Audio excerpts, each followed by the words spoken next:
आजा हेल्प दो पड़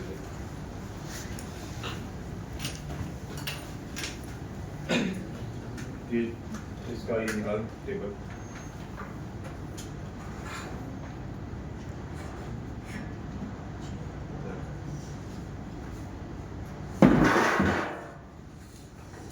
खड़ा हो।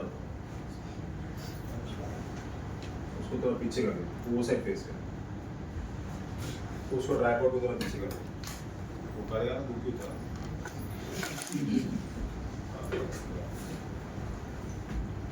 एक मिनट मजा नहीं है, उठ तो नीचे तो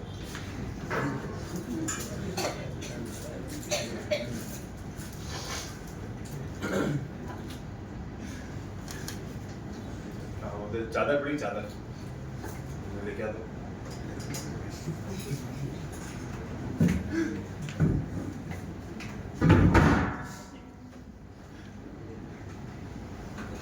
ला जल्दी कर। नहीं तकिया है, तकिया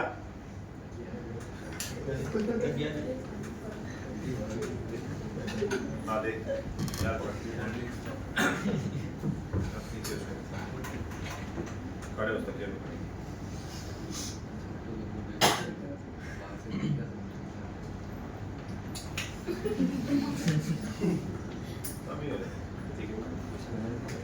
Can you see this below? No. हाँ चल ठीक है, इस पे खड़े एक काम कर, आया बोलो तकिए को इसके ऊपर आप खड़े हो।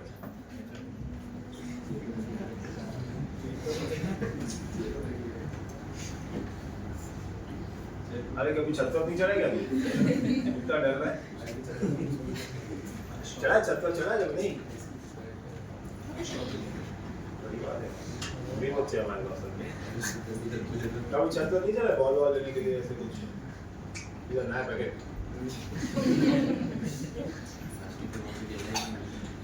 क्या क्या बोल रहा है? क्या नहीं किया है? प्लास्टिक के बॉल से नहीं, कोई खेलता है प्लास्टिक के बॉल से, ऐसा स्विंग होता है। I want to jump, ठीक है? वहाँ तक jump. Don't focus on Nihal. Focus on the pillow or the chair. समझा? दे jump. Yes. Successful. क्या हुआ क्या? पहले दोनों स्टेशनरी थे, वापस 3-4 बार नहीं होता तो मैं करूँ, शर्म आम तो नहीं आ रहा? क्या होगा? कभी बोल रहा मुझे करना है, बोला मैं करके दिखाऊंगा। आजा अरे आजा आजा, तेरे को तो फ्लिप पर लूँगा, आजा तू जल्दी जल्दी अरे हाँ हाँ चलो आ रही है, शर्म आ रही है। क्या बोल रहा है?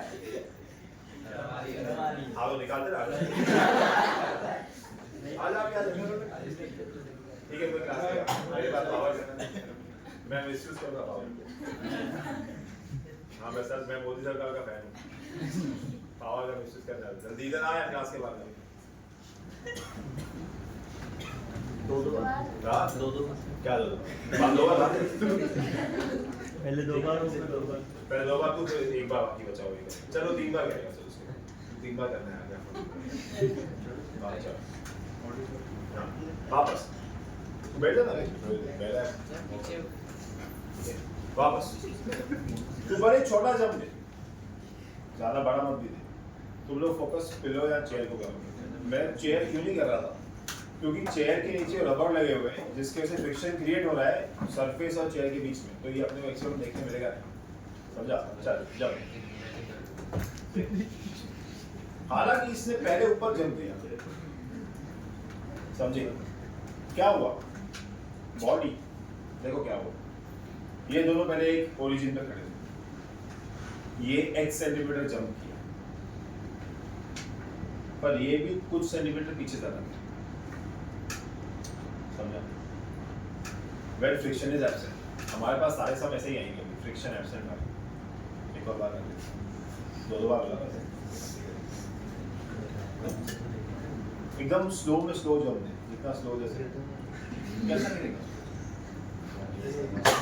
गिरना ही ना नीचे। अरे थोड़ा उठ पड़ा ऐसा, थोड़ा ही स्मॉल जंप नहीं गिरेगा। ले भाई जैसा जंप देने का है देख, ठीक है। देखो अभी ये भी कभी भी डिस्प्लेस हुआ, ये आगे आया था, समझे, ठीक है। तो आगे इसलिए आया क्योंकि इसने जंप ऐसा दिया है सब। हालांकि हम लोग बचपन से डिफॉल्ट मोशन है, हम जंप ऐसे देते हैं आगे की तरफ, इसने ऐसे दिया। तो पैरों को हील जो है बिलो को आगे लेके आया, ठीक है। जा तेरा 2 बार हो गया, थैंक यू। बस टोटल 3 बार ही करा रहा हूँ, तेरा बच गया, ठीक है। कंसेप्ट ये है कि जब भी पिलो पे पैर रख के वो आगे गया तो पिलो पीछे आ गया। ऐसे ही कोई भी सरफेसेस होता है। अब तुम क्या करो, अब इमेजिन करो तुम एक बोट में, मानिए ऐसे बोट ऐसे होती है, ऐसे स्टिल तो रुकी नहीं है, बोट में चप्पू चला है, चप्पू। What do you call चप्पू in English?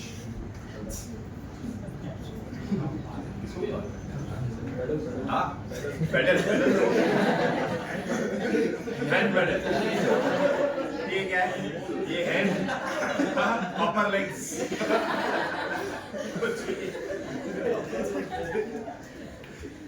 Hand paddle. मतलब हो सकता है, I don't know. Only child government school बोल रहा है वो, पीछे से देख रहे। अरे बहुत ज़्यादा स्कूल तो फालतू है। पेट ऑक्सफोर्ड बता दूँ? पेट ऑक्सफोर्ड का कौन है? कोई भी नहीं। पेट ऑक्सफोर्ड। भाई पेट ऑक्सफोर्ड में पेट क्यों है? बोल रहे ऑक्सफोर्ड से कुत्ते आ रहे हैं। Why pet? I did not understand. Pet क्यों? कि बच्चों को पेट बोलते हैं ऐसे, फालतू बच्चे। ठीक है, तो बोट है अपने पास। बोट में क्या हो रहा है?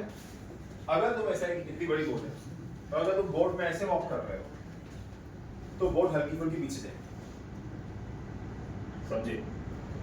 अब यहाँ पे 3 चीजें हमको ध्यान रखनी, विथ रिस्पेक्ट टू कंसेप्ट हमको ध्यान रखना है, बहुत इंपॉर्टेंट। सरफेस एक सेंटीमीटर या मीटर जो भी है, कोई भी man walking on the surface, ठीक है, या वुमेन जो भी बोलेंगे फेमिनिस्ट इज अ मैन जो वॉक कर रहा है, ठीक है। वुमेन बना दो, जिसको मैन करना है मैन, ठीक है। एक साइड बाल दिया है, एक साइड सर रखा दिया मैन, नहीं सही। चलो अब जब ये वॉक करेगा आगे, समझो ये कुछ वाइड डिस्टेंस वॉक कर रहा है, तो ये जो भी सरफेस है नीचे, जैसे पिलो है, चादर है, जो भी है, हम लोग का अजम्पशन रहेगा सब फ्रिक्शनलेस रहेगा, समझिए, सब फ्रिक्शनलेस। तो ये कुछ सेंटीमीटर पीछे की तरफ मूव करेगा, इसके मोशन पे डिपेंड करेगा कि किस तरफ इसका मोशन, समझिए, किस तरफ इसका मोशन। चादर पे भी ऐसे ही है, अगर तुम एक चादर रख के फर्श पे भागना चालू करो, यू विल फॉल डाउन, समझे, क्योंकि ग्रिप नहीं मिलती, समझे, गिर जाओगे। अब हमें ये जो सम करने हैं, ये इसमें जो ऑब्जर्वर रहेंगे वो सारे के सारे बंदे ग्राउंड पे रहेंगे। बेसिकली हम इनको देख रहे हैं, with respect to ground check करना है, विथ रिस्पेक्ट टू क्या चेक करना है, ग्राउंड, विथ रिस्पेक्ट टू आपस में चेक नहीं करना। ये तुम लोग को समझेगा जब मैं आगे समझ कराऊंगा, पहले जैसे ही बेस बिल्ड कर रहा हूँ तुम्हारे लिए। विथ रिस्पेक्ट टू ग्राउंड हमको ये समझ में देखना है, विथ रिस्पेक्ट टू ऑब्जर्वर मतलब हम लोग हैं, ये आपस में नहीं है। यहाँ पे पिक्चर चल रही है, हम देख रहे हैं, पिक्चर देख के हम सम सॉल्व करेंगे, समझे, बात ये है। अब ये आएंगे क्या, अराइव कैसे होंगे, कंसेप्ट है ये, बोटमैन प्रॉब्लम्स वापस आते हैं ऐसे, सेंटर ऑफ मास पे भी, सेंटर ऑफ मास शिफ्ट होता है इसमें, कैसे शिफ्ट होगा, कहाँ होगा, और कौन सी चीजें आएंगी, वो थोड़ी सी चीजें मैं भी तुमको ऐड कर रहा हूँ। देखो सेंटर ऑफ मास का मोशन 3 चीजों पे डिपेंड करता है, डिस्प्लेसमेंट, वेलोसिटी, एक्सेलरेशन। जहां पे डिस्प्लेसमेंट आता है वहां वेलोसिटी आएगी आएगी, जहां वेलोसिटी आएगी वहां एक्सेलरेशन आएगा ही आएगा। ये तीनों चीजें आपस में इंटर रिलेटेड होती हैं और पूरा मोशन इन्हीं तीनों चीजों पर डिपेंड करता है। समझे? हाल फिलहाल हम लीनियर की बात कर रहे हैं, स्ट्रेट लाइन में बात कर रहे हैं, ठीक है। तीन स्ट्रेट लाइन में आया तो एक्स, वी और ए ही आता है। एंगल में आ जाता है यहाँ पे थीटा, ओमेगा, अल्फा आ जाता है। समझे? Angular displacement, angular velocity, angular acceleration, तीन चीजें आ जाती हैं। अब जहां पे एक्सेलरेशन आता है वहां पे फोर्स का भी रोल प्ले आ जाता है, क्योंकि एक छोटी सी फॉर्मूला से जहां पे फोर्स की फॉर्मूला होती है F = ma। ये फॉर्मूला हमने पढ़ी, बोलो हाँ या पढ़ी है? फॉर्मूला पढ़ी है ना ये फॉर्मूला? सडनली मुझे लगा मैं इकोनॉमिक्स लेक्चर में आ गया। कॉमर्स वालों ने नहीं पढ़ी होगी फॉर्मूला, ठीक है। कुछ कॉमर्स में बहुत सारे दोस्त हैं, उसके सब जगह पे दोस्त है ना। दिवाली कितने दिन के साथ में? बस इसके क्या करो। मैं नहीं सर, मैं चल रहा हूँ, मैं तो मारता, मैं तो मारता क्या 10 फुलझड़ियों के साथ? हाँ 10 फुलझड़ियों के साथ। अरे वो चलो कितने लाइट पास कर रहे हो भाई?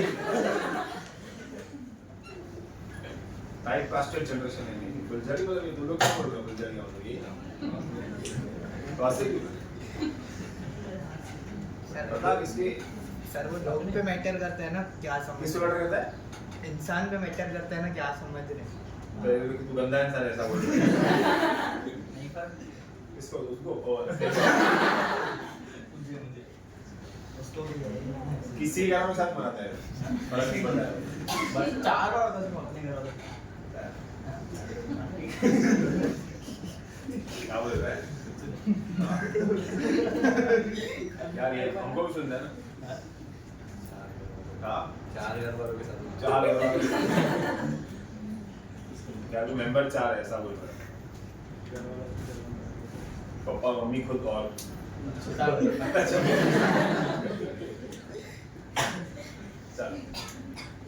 अब इसी फॉर्मूला को हम सेंटर ऑफ मास कंसेप्ट में पढ़ेंगे। अब थोड़ा मैं तुमको चलो कर लो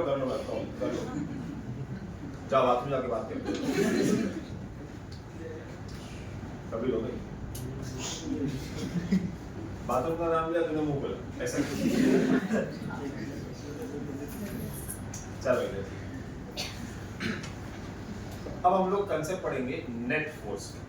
ध्यान देना, what do I mean when I से एफ नेट? ध्यान देना, एफ नेट जनरली कॉम्बिनेशन होगा 2 या मोर फोर्सेस, ठीक है। 2 या 2 से ज्यादा फोर्सेस वेक्टर में ऐड होते हैं, क्योंकि वेक्टर मतलब डायरेक्शन के हिसाब से ऐड होते हैं। ध्यान देना। अब अगर मैं बोलूं कि किसी भी चीज का एफ नेट 0 है, एफ नेट 0 है, इसका मतलब इसके पास जितने नंबर ऑफ फोर्सेस हैं 2, 4, 10, 100 इनका सब 0 है। समझा? इनका क्या है? सम 0। So you can say this can be plus 10 Newton, this can be minus 10 Newton, or you can say कि यहाँ पे F3 आ गया, तो हम ऐसे बोल सकते हैं कि ये +5 है, ये -3 है, ये -2, सब मिला के क्या होगा? 0। ऐसे कोई भी रैंडम कॉम्बिनेशन बन सकता है। सारे रैंडम कॉम्बिनेशनों का आउटपुट क्या है? F net 0। F net क्या है? 0। ठीक है। अब इसको हम हमारे एक्सेलरेशन से कनेक्ट करते हैं। कैसे? ध्यान, when I say F net 0, I can say F net is ma net, वो भी 0 होगा, वो भी 0, क्योंकि F इक्वल टू ma होता है। तो अगर F 0 है तो ऐसे लिख लो। तब क्वेश्चन यहाँ पे आता है कि यहाँ पे m0 है कि a0? a0, क्योंकि मास तो हम लोग का 0 होगा नहीं। हमारे कोई भी सिस्टम में मास क्या चलेगा? कांस्टेंट। मास क्या चलेगा? कांस्टेंट। मतलब अगर मैंने Fnet 0 बोला तो मैं बोलना चाहता हूं कि Anet भी क्या है? 0। Anet भी क्या है? 0। Anet 0 का मतलब A0 नहीं, ध्यान दें। Anet 0 का मतलब A0 नहीं। कॉम्बिनेशंस ऑफ A ऐसे बनेंगे कि उनको प्लस माइनस करके आंसर क्या आएगा? 0 है। क्या आएगा? 0। Anet का मतलब A1 A2 A3 0 नहीं, इनके वेक्टर एडिशन 0। वेक्टर एडिशन मतलब प्लस माइनस करके इनका आंसर क्या आएगा? 0। Individually they will have some magnitude but the directions will differ, या they will oppose। कार्ड साथ के आपस में इसको क्या करेंगे? कैंसिल आउट कर देंगे। क्या कर देंगे? कैंसिल आउट कर देंगे। बात समझ रहे हो दोनों? कि अभी कंसेप्ट हमको काम आएगा। मैं जब कभी भी मैं बोल रहा हूँ कि Fnet 0 तो आपके माइंड में एक बात क्लिक हो जानी चाहिए कि अगर Fnet 0 है तो क्या 0 होता है? Anet भी 0 होता है। क्या 0 होता है? Anet भी 0 होता है। नेट एक्सेलरेशन क्या हो जाएगा? 0। क्या हो जाएगा? नेट एक्सेलरेशन क्या हो जाएगा? 0।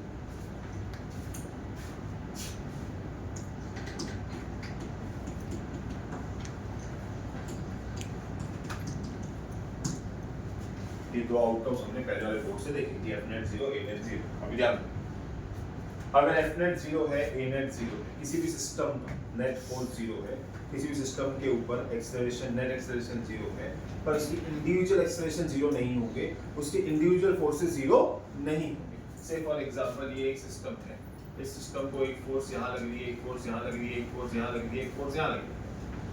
चार फोर्स से ये दोनों आपस में एक दूसरे को कैंसिल आउट कर रहे हैं, ये दोनों एक दूसरे को कैंसिल आउट कर रहे हैं। क्या हो रहा है इसका आंसर? ये स्टेशनरी हो जा रहा है। इसका Fnet क्या है? 0 है। पर कोई भी एक निकाल दो तो ये मोशन में आ जाएगा। अगर मैं ये निकाल दूंगा तो बॉडी नीचे चली जाएगी, अगर ये निकाल दूंगा तो राइट चली जाएगी, लेफ्ट चली जाएगी, और अगर ये निकाल दूंगा तो राइट चली जाएगी, क्योंकि अभी नेट नहीं रहा, 0 नहीं रहा, क्योंकि बैलेंसिंग फोर्सेस चलेंगे। समझे? कैसे भी हो सकता है कि यहाँ से आ सकता है, यहाँ से आ सकता है। काट साट के सब एक दूसरे को काटने साटने चलेंगे। अब अगर Fnet 0 है तो गारंटी भी Anet भी 0 होगा। A 0 नहीं होगा। क्या 0 होगा? Anet 0 होगा। क्या होगा? Anet 0। इसी कंसेप्ट में हमारा ACOM भी 0 होता है। ACOM भी 0। अब कैसे? ध्यान, जब मैं बोलूं कि किसी भी सेंटर ऑफ मास पे कोई फोर्स नहीं लग रहा है, इस टाइम पे उस बॉडी के सेंटर ऑफ मास का एक्सेलरेशन क्या होगा? 0। वापस Fnet हमने सिस्टम्स के ऊपर बात की, Anet उसका 0 होगा। अगर कोई सिस्टम से सपोज ये एक सिस्टम है, यहाँ पे एक मास 1 है, यहाँ पे एक मास 2 है। अब इस सिस्टम के ऊपर दो टाइप के फोर्सेस होंगे, एक होंगे एक्सटर्नल फोर्सेस, समझिए, वो 0 होगा। इंटरनल अलग बात होगी, आपस में अलग बात है। सिस्टम के ऊपर लगने वाले फोर्सेस, ये तुम्हारा सिस्टम है पूरा का पूरा, सिस्टम के ऊपर कोई फोर्स नहीं लग रहा है। M1 M2 को लगा रहा है वो अलग बात है, M2 M1 को लगा रहा है वो अलग बात है। इंडिविजुअल फोर्सेस चल रहे हैं। I am not talking about individual forces, I am talking about the whole system. For example, अगर ये तुमको नहीं जमा एग्जाम्पल, तो सबसे बेस्ट एग्जाम्पल हम लोगों ने ग्रेविटेशन चैप्टर में पढ़ा है कि ये एक मास, ये दूसरा मास, ये इसको कोई फोर्स से खींचेगा, ये इसको कोई फोर्स से खींचेगा।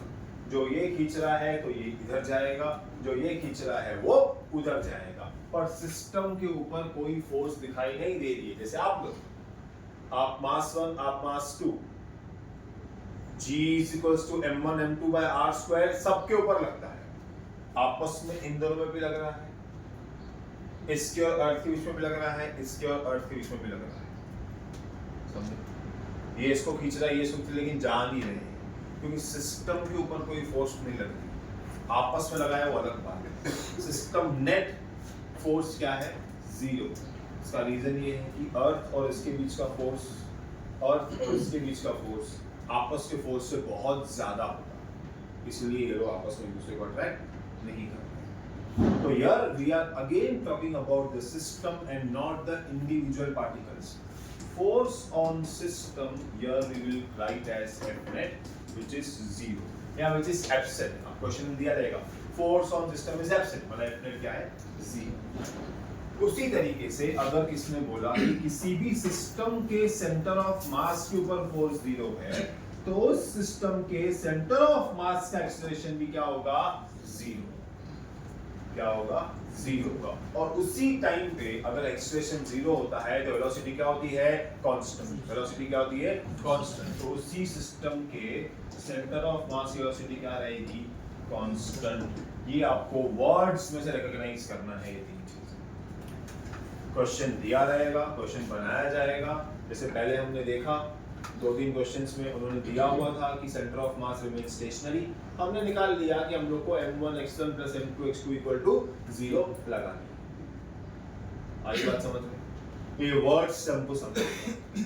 किसी सिस्टम के सेंटर ऑफ मास पे लगने वाली अगर फोर्स 0 है, किसी सिस्टम के सेंटर ऑफ मास के ऊपर लगने वाली फोर्स अगर 0 है, तो सिस्टम के सेंटर ऑफ मास का एक्सेलरेशन भी क्या होगा? 0। उसी सिस्टम के सेंटर ऑफ मास की वेलोसिटी क्या रहेगी? कांस्टेंट। क्या रहेगी? मतलब dx by dt with respect to time change नहीं, वही रहेगा। आया बात समझ में मैं क्या बोल रहा हूँ? वापस इसको रिपीट करें।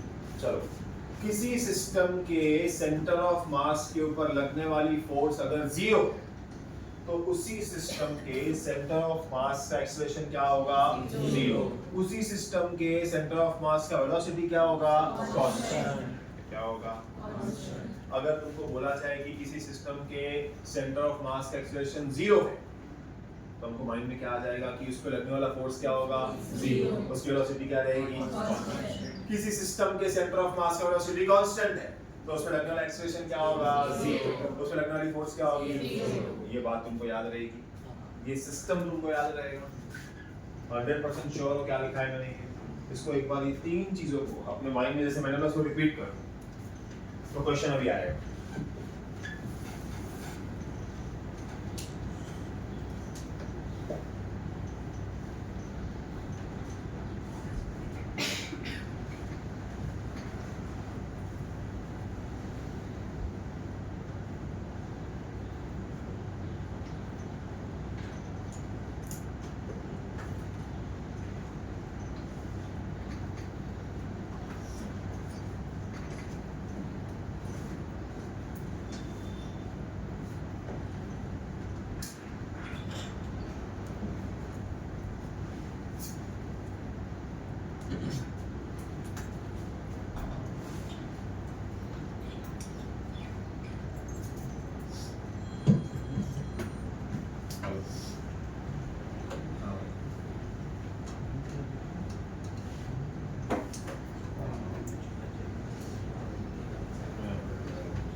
मुझे हमारे से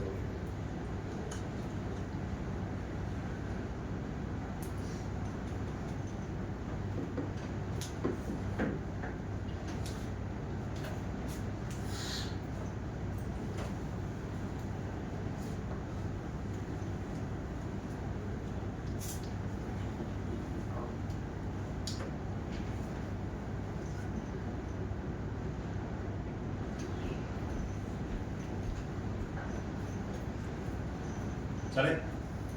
हाँ, समझा तुम लोग ने? किसी सिस्टम के सेंटर ऑफ मास पर लगने वाला फोर्स अगर 0 है, तो उसी सिस्टम के सेंटर ऑफ मास का एक्सेलरेशन क्या होगा? 0। उसी सिस्टम के सेंटर ऑफ मास का वेलोसिटी क्या होगा? कांस्टेंट। हाँ, एक और चीज, अगर कोई बंदा इधर खड़ा है फ्रिक्शनलेस सरफेस से, जैसे बोट और वाटर आपस में फ्रिक्शनलेस माने जाएंगे, ठीक है? तुम बोलोगे सर नहीं, बहुत सारे बच्चे इस पे आर्ग्यू करते हैं, सर नहीं, बोट और वाटर फ्रिक्शनलेस नहीं होता है, क्योंकि जब बोट आगे चलती है तो पानी ऐसा जाता है, हमको रेजिस्ट करता है। मैं बात कर रहा हूँ friction, surface to surface contact, resistance is an opposing force, मैं उसकी बात नहीं कर रहा, समझे, मैं उसकी बात नहीं कर रहा। पानी का ऑपोजिशन चल रहा है, वेव कौन सी है मुझे नहीं मालूम, फिलहाल हम जो आइडियल सिचुएशंस पढ़ रहे हैं, जो क्वेश्चंस आते हैं अभी, चलो अब क्वेश्चन समझिए।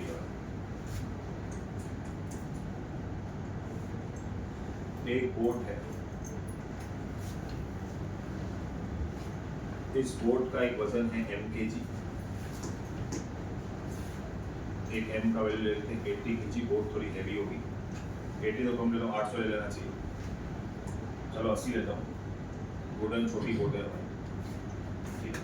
अब इसके ऊपर एक बॉय है, गर्ल या बॉय, ठीक है, एक एवरेज बैलेंस ले लेते हैं 50,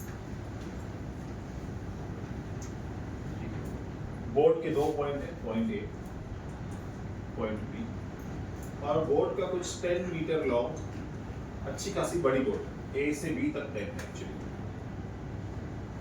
ठीक है, आर्ग्यू होती है कि सर इतना 10 है कि उतना 10, ए टू बी, समझे, आउटर 10 मीटर बोट। हमारा ये बॉय निहाल या कबीर हो, हमारी जो बोट हो गई वो तक क्या हो गया, हमारा जो पानी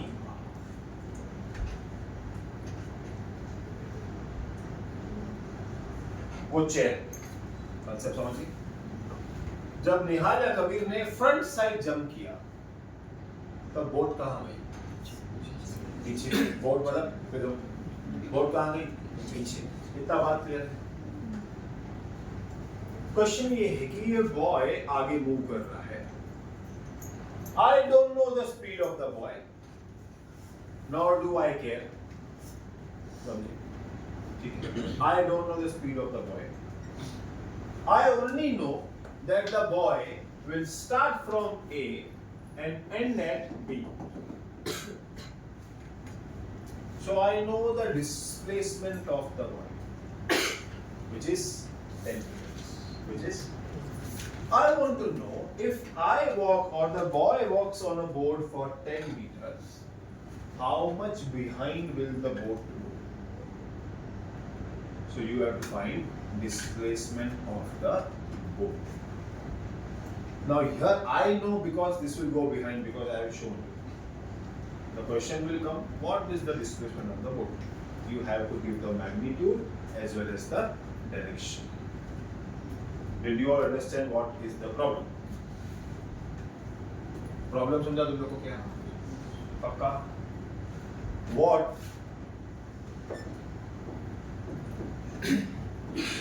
will be the displacement of boat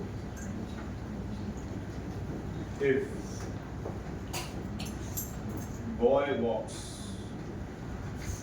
from A to B? What will be the displacement of the boat when, if, while the boy walks from A to B? ये आप लोग का क्वेश्चन बन क्या है, बहुत सिंपल। अब इसमें एक डेटा इररिलेवेंट है, वो तुमको बाद में समझेगा कौन सी डेटा इररिलेवेंट है, ठीक है, मे बी इररिलेवेंट है, मे बी नहीं है, वो सम करने के बाद ही समझेगा। अब यहाँ पे हम सेंटर ऑफ मास करते हैं, हमारे लिए सबसे इंपॉर्टेंट होते हैं मासेस, सबसे इंपॉर्टेंट क्या होते हैं, मासेस। यहाँ पे कितने मास हैं, नंबर ऑफ मासेस कितने हैं, 2, तो दोनों मासेस मिला के क्या बन गए, क्या बन गए, सिस्टम। क्या यहाँ पे सिस्टम के ऊपर कोई फोर्स दी हुई है क्या, कि बोट को कोई धक्का दे रहा है, बोट और आदमी को कोई धक्का दे रहा है, आदमी एक्सटर्नल फोर्स से बोट चला रहा है, ये सब एक्सटर्नल फोर्सेस होते हैं, सिस्टम के ऊपर लग जाता है, ऐसा कुछ दिया हुआ है। यहाँ पे बोट का मूवमेंट प्योर इंसान के मूवमेंट की वजह से हो रहा है, मतलब इंटरनली फोर्सेस हो रही है, सिस्टम के ऊपर फोर्सेस क्या है, एब्सेंट। ये कंसेप्ट समझा तुम लोग को मैंने क्या बोला? Did you all understand what did I say? Are you able to differentiate what is the external force and what is the force between two masses? तुमको समझा यहाँ पे मैं क्या बोल रहा हूँ? बोल विशाल, पूछ आराम से पूछ, क्या पूछ रहा है? नहीं बस पूछ ले क्या लगेगा? 3-4 लोग और डाउट क्लियर हो जाए। डाउट नहीं है। आप बता ना क्या बोला? हाँ ये m1 x1 और m plus m2 x2 is equals to 0 से भी सॉल्व हो सकता है ना? देखते माइंड रखते अपने इधर, थोड़ी देर के बाद आगे लेके ठीक तभी बोला। हाँ नहीं ठीक चलेगा। ओके हाँ, तुम लोग को समझा मैं एक्सटर्नल फोर्स की क्या बात कर रहा हूँ? देखो मैं कंसेप्ट लगा रहा हूँ, सम तो 1 सेकंड में हो जाएगा हमारा। सोचना कैसे सम के पीछे, वो खाली हम लोग को एक देखना है कि ऐसे अप्रोच क्या रखनी है हम लोगों को। यहाँ पे एफ नेट क्या होगा? 0। क्या होगा?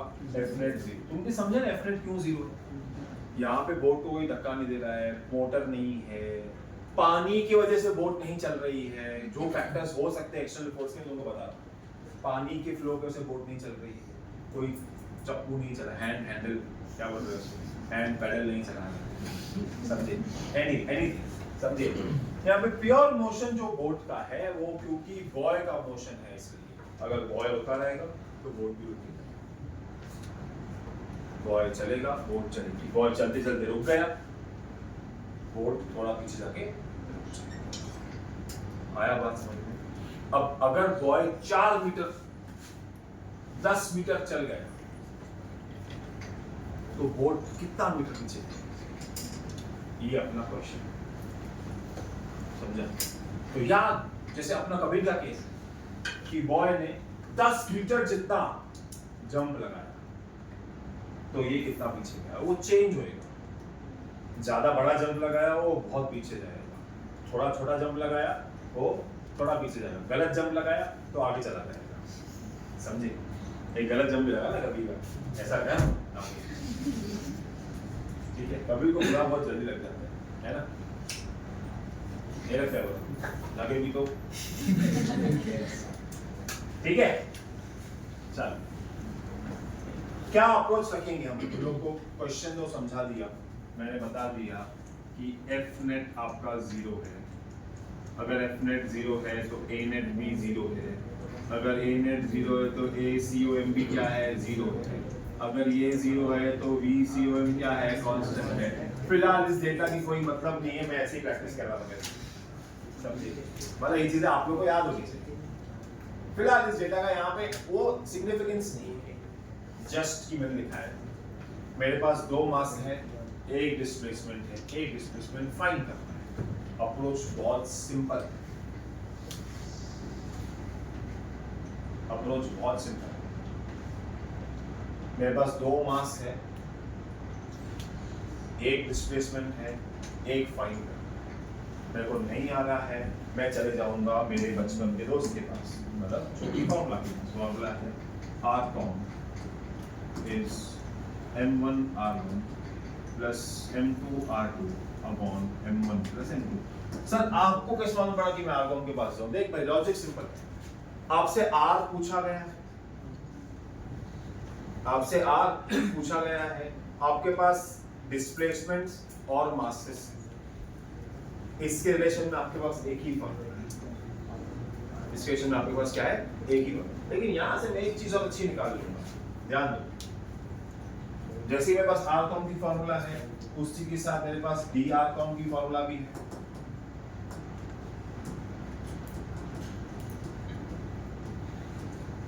ये फॉर्मूला क्यों वैलिड है वो भी समझते हैं 2 मिनट में।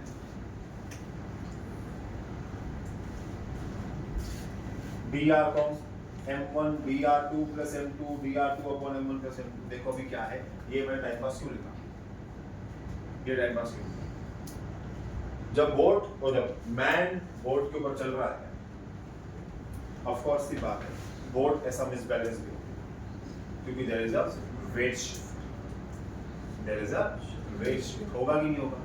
पहले यहाँ खड़ा है, शायद बोट ऐसी होगी, समझ रहे हो ना? 80 किलो 50 किलो का इंसान है, बोट ऐसी होगी, जैसे जैसे जाएगा वैसे वैसे बोट ऐसे नीचे होती जाएगी, फिर शायद पीछे ऐसा आगे हो जाएगा। ये भी तो हो सकता है, बराबर? हाँ या ना? हाँ या ना? पर ध्यान दो, 50 किलो का इंसान यहाँ खड़ा है, सेंटर ऑफ मास हम समझ लेते हैं कि इस साइड वेट 50 है, ये इक्वली डिवाइडेड है 80, तुम समझ लो कि यहाँ पे 80 कॉन्सेंट्रेटेड है। एक सेकंड तो अगर 50 किलो का इंसान वहां चला गया या यहाँ खड़ा था, दोनों में से कोई भी एंड पे खड़ा था, सेंटर ऑफ मास उसका सेंटर में ही रहेगा। आया ना? इसका मतलब सेंटर ऑफ मास क्या है यहाँ पे? स्टेशनरी। सीओएम क्या है? स्टेशनरी। एसीओएम क्या है? स्टेशनरी।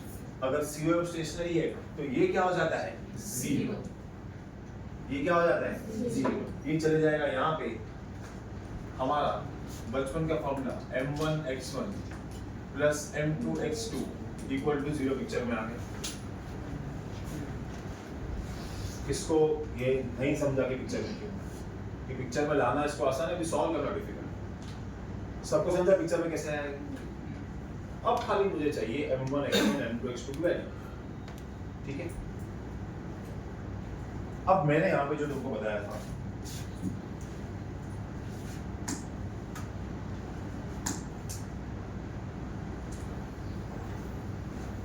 ये बहुत इंपॉर्टेंट चीज है। अब वो बोट पे जो इंसान चल रहा है उसके ऑब्जर्वर तुम लोग, ऑब्जर्वर तुम लोग, ध्यान देना, ऑब्जर्वर तुम लोग। जब कबीर या निहाल यहां खड़े थे तब हम दोनों के, मतलब इन दोनों के बीच का डिस्टेंस 0 था। लेकिन जैसे ही वो आगे गया और ये इधर गया, अब ये ओरिजिन पकड़ लेते थे जहां पे हम दोनों पहले खड़े थे। जब हम दोनों पहले खड़े थे ओरिजिन है। ध्यान देना, इसमें 3 आउटकम निकलेंगे। एक, ये बोलेगी कि सर जो पिलो है वो 5 सेंटीमीटर पीछे गया। तो इसके बोलने का मतलब है कि पिलो अपने ओरिजिन से 5 पीछे गए। बात समझ रहे हो मैं क्या समझा रहा हूं? ये बोलेगा सर मैं 5 सेंटीमीटर आगे आया। ये भी राइट है, ये भी राइट है।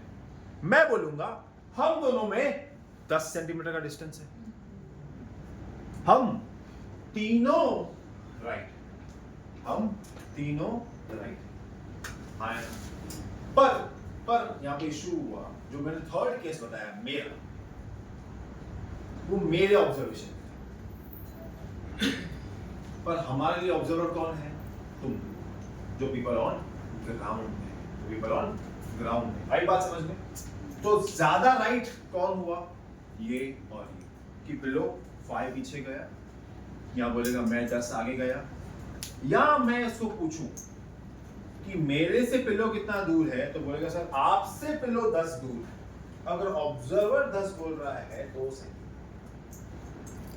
या इससे पूछेंगे कि पिलो से मैं कितना दूर हूं, बोलेगी सर 5 और 5 10। आप पिलो से 10 दूर हो, हालांकि पिलो 5 ही पीछे गया, पर आप पिलो से 10 दूर हो, क्योंकि आप भी तो आगे गए।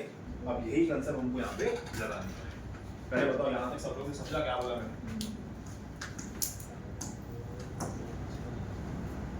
ये थोड़ा इंपॉर्टेंट सम है, मतलब सम बहुत छोटा है, कंसेप्ट इसके अंदर 1000 है।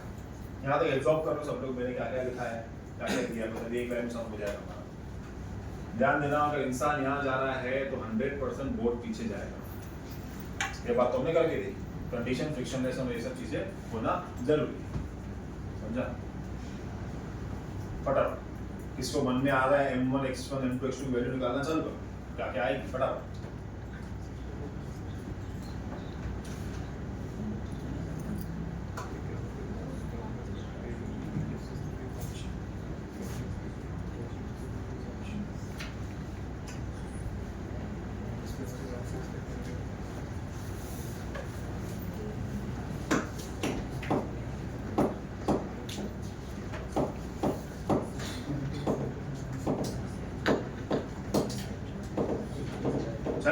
चलो हम m1 लेते हैं 50,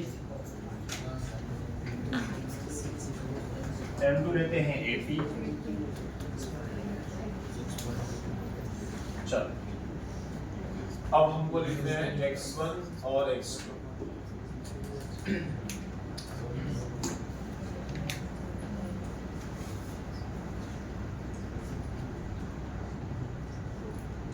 x2 मतलब मास 2 का डिस्प्लेसमेंट जो आपको फाइंड करना है। x2 मतलब मास 2 का डिस्प्लेसमेंट जो हमको फाइंड करना है। मास 2 कौन है यहाँ पे? बोर्ड, उसका डिस्प्लेसमेंट यहाँ पे से हम बोल देते हैं ये a डिस्टेंस पीछे चला गया, यहाँ x डिस्टेंस क्योंकि हमने यहाँ पे x लिया है, x ले लो, a ले लो, m ले लो, y ले लो, जो आप लोग को चाहिए बोले तो x डिस्टेंस पीछे गया। अब मेरे को सबसे इंपॉर्टेंट आउटकम यही है, x1 में क्या लूं, 10 लूं कि कुछ और लूं? ध्यान दो, तुमको ऑब्जर्वर के एंड से देखने का है। अगर जो 10 बोल रहा है तो वो खुद इंसान समझ के 10 बोल रहा है, क्योंकि इंसान तो 10 गया ना, इंसान तो 10 गया ना।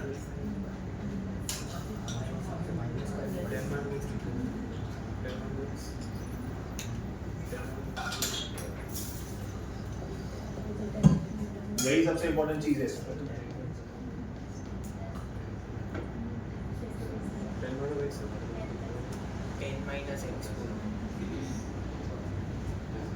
यहाँ से 10 प्लस x बोल रहे हैं या 10 माइनस x बोल रहा है, किसी बात और कोई आंसर?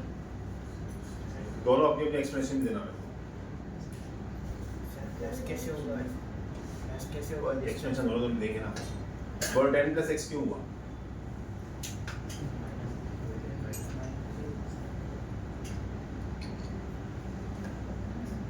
बोल लो ना 10 प्लस x क्यों हुआ? ये 10 आगे गया, x पीछे गया, तो दोनों को ऐड करके x और 10 ऐसा बन गया। पानी भी जाएगा। एग्जैक्टली। अगर तू 10 प्लस x करेगी तो ये उतर के नीचे आ जाएगा। नहीं समझा? हाँ, नहीं समझा? तुमको ध्यान देना है, जब वो 10 मीटर आगे गया है तो बोट अपनी जगह से थोड़ी पीछे गई है। ऐसा नहीं है कि जब वो वहां बचा है फिर वो x पीछे गई है, ऐसा तो नीचे गिर जाएगा पानी में। सब 10 प्लस x होगा। 10 प्लस x तभी होता जब इंसान यहाँ खड़ा है, बोट यहाँ पहुंची है और ये ऐसा है, ये x और ये यहाँ से यहाँ तक 10। ये केस नहीं, केस 10 माइनस x का है। 10 माइनस x किसने बोला? समझाओ क्यों?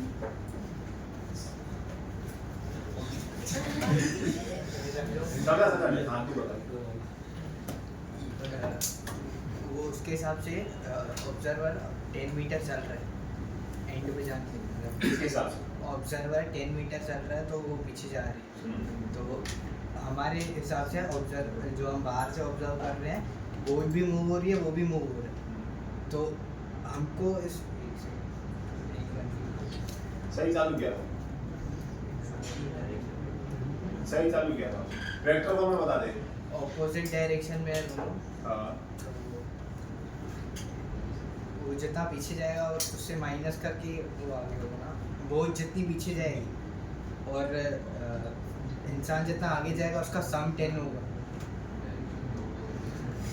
हाँ बोल। तो इंसान बोर्ड का 10 सेंटीमीटर 10 मीटर इधर जाएगा और बोर्ड एक्स से इधर जाएगा, तो उसको वेक्टर लगाएंगे तो वेक्टर से कर लो ना सीधा। तो बोल दे एक्सप्रेशन। तो जो इंसान था 10 इधर गया होगा, तो 10 जब इधर जा रहा था तो बोर्ड उस 10 में से ही x पीछे गया। एग्जैक्टली। तो 10 में से x में बराबर। यही पॉइंट बोल रहे हैं। 10 मीटर आगे गया। देख क्लियर कट है। तू वेक्टर से कर 10 इस साइड, x इस साइड, 10 माइनस x। ये लॉजिकल आंसर, मैथमेटिकल आंसर। इसका एक्सप्लेनेशन कि जब वो बोर्ड पे चल रहा है तो बोर्ड उसी 10 में से थोड़ा उधर गई ना, तो उसमें से हमने काटा वैल्यू, तो हमको क्या लिखना है 10 माइनस x। यहाँ पे क्या आएगा x1 10 माइनस x। इसको भी नहीं समझा, वेक्टर लगा लो। 10 आगे x पीछे, रिजल्टेंट 10 इधर खींचा, x उधर खींचा, रिजल्टेंट बीच में आएगा ना। 10 न्यूटन की फोर्स इधर, 5 न्यूटन की फोर्स उधर, रिजल्टेंट फोर्स 5 न्यूटन, डायरेक्शन इस तरफ, ऐसा समझे? तो यहाँ पे आएगा। अब जब आप ये फॉर्मूला लगाओगे तो आपको ये वैल्यूज डालनी पड़ेगी। अब ये वैल्यूज डालोगे इनके डायरेक्शंस के हिसाब से, समझे कैसे? m1 मतलब इंसान 50 तो 50, x1 मतलब 10 माइनस x, इंसान यहाँ जा रहा है, ठीक है। दूसरा m2 मतलब बोट मतलब 80, वो इस तरफ जा रही है तो minus x, is equals to 0। Minus x को वहाँ लेके जाओ, काटाकुटी करो, आपके एक्स का आंसर आपको मिल जाएगा। डिस्प्लेसमेंट ऑफ बोर्ड आपको मिल जाएगी। डिस्प्लेसमेंट ऑफ बोर्ड क्या है यहाँ पे? एक्स। कंसेप्चुअली डिफिकल्ट समय, मैथमेटिकली इजी समय। कंसेप्ट इसका समझना बहुत इंपॉर्टेंट है। ये किधर भी आ सकता है सब, इंसान और प्लैंक आ जाएगा, इंसान और सरफेस आ जाएगा, सरफेस ऑन सरफेस आ जाएगा। ये एक सरफेस दूसरे सरफेस के ऊपर था, चलना चालू हो गया, ये आगे गया तो कितना पीछे जा रहा है, समझे? कोई भी सम बन सकता है, कोई भी सम बने, हमारा बेसिक लॉजिक यही रहेगा, एक्चुअली ये रहेगा। ये 10 माइनस एक्स, टोटल लेंथ में से x माइनस करो, या l माइनस एक्स याद करो, समझे? l माइनस एक्स करो तो तुम्हारा सम इजीली हो जाएगा। क्लियर सब लोग? एकदम श्योर? पक्का?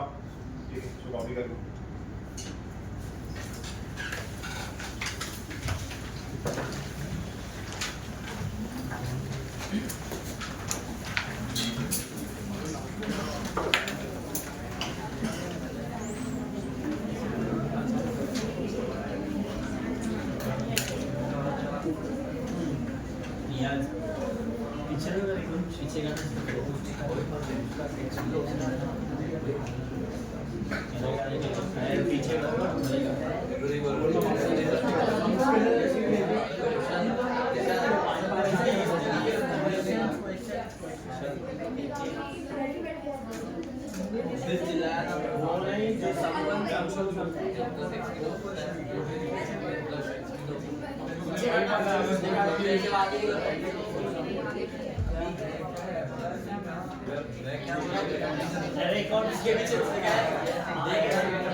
मेरे कंडीशन दूसरी लग रहा है यहाँ से मेरी क्या हुआ, क्या चाहिए?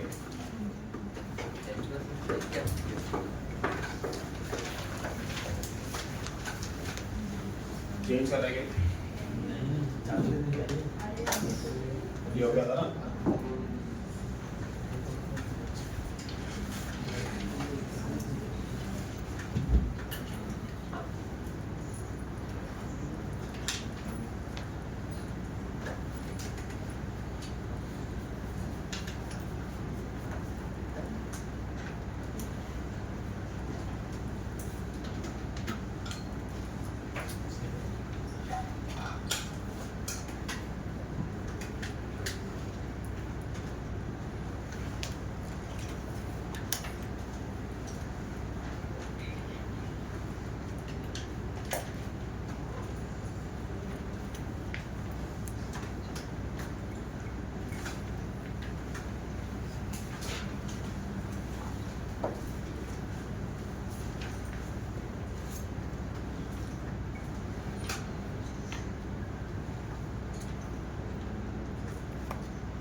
ये मैंने देखो वो तीन चीजें, ये तो मैंने एक्सप्लेनेशन पर्पस से की।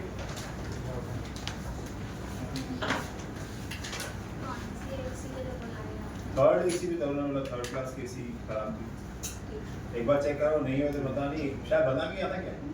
थर्ड की नहीं, फोर्थ की। देखो कूलिंग सब में है, ऊपर है ना उसके साथ। ये लिख लिया, ये तीन चीजें लिखनी है इसमें मेन। आपको समझ में आया, लेकिन ये मैंने समझाया तो क्या है, ये सब लिखनी है।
इसलिए लिखा है तुमको समझाने के लिए कि हमको ये फॉर्मूला क्यों लगाया m1 x1 वाली, समझे? क्योंकि इसका सेंटर ऑफ मास स्टेशनरी है, तो उसका स्टेशनरी मालूम कैसे पड़ा कि उसका एक्सेलरेशन नहीं है, एक्सेलरेट हो ही नहीं रही है बॉडी, इधर रुकी हुई।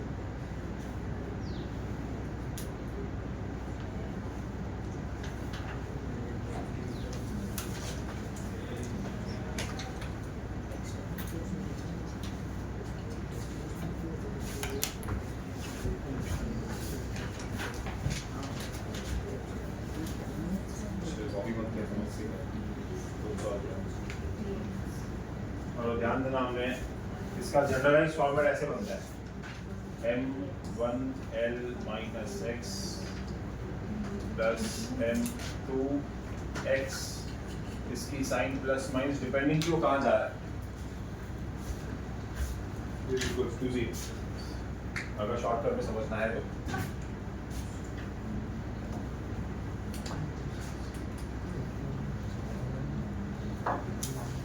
हो गया तो एग्जाम करें इसका।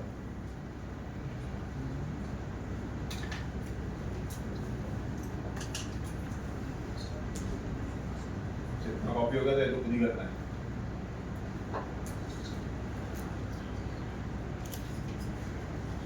चले आगे।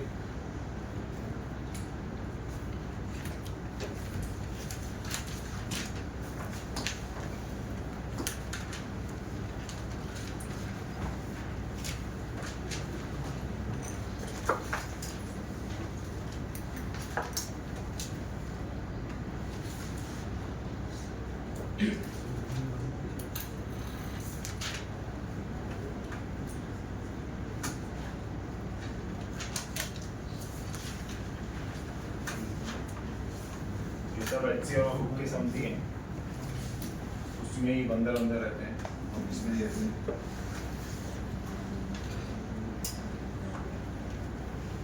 लाइन सी डी होगा।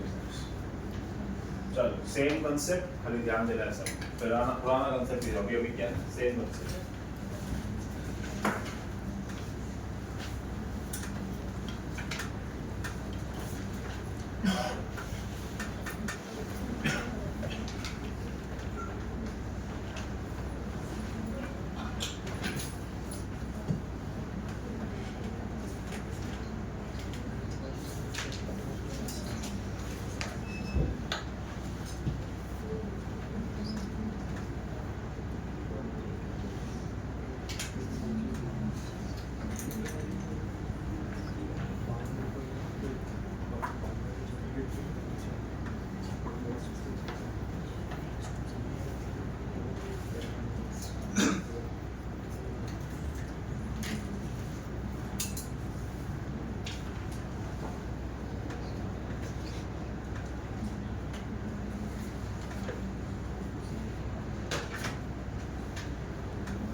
आएगा आंसर।